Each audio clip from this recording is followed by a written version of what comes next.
Hello bachcho, let's read this question. The question says the plant cell cytoplasm is surrounded by both the cell wall and the cell membrane.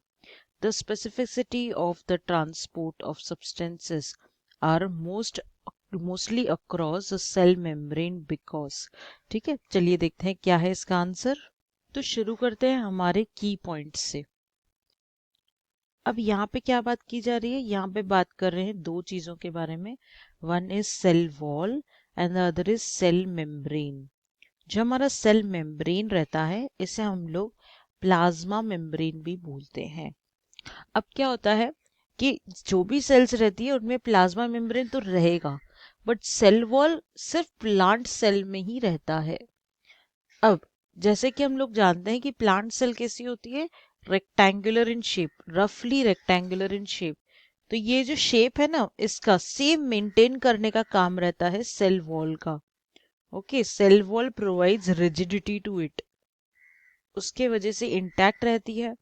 तो ये इसकी specification है। Specification का मतलब क्या होता है कि कौन सी चीज जो उसकी खासियत है। तो सेल वॉल प्रोवाइड करेगी rigidity.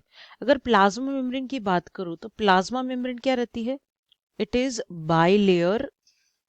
Okay, it is a phospholipid bilayer जो रहती है सेमी परमिएबल। परमिएबल का मतलब क्या है, चलिए देखते हैं। परमी परमी मतलब परमिशन देना, ठीक है। तो ये सेमी परमेबल है, मतलब कुछ ही पार्टिकल्स को अंदर आने की परमिशन देती है।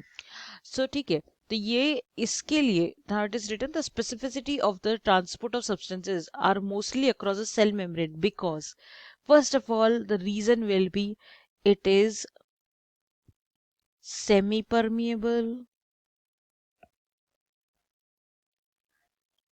It is semi permeable membrane, ठीक है।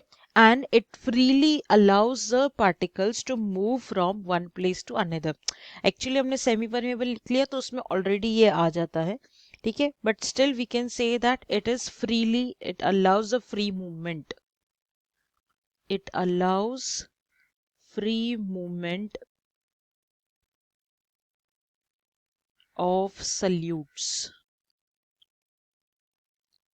and this is our answer. So I hope you have understood well. All the best.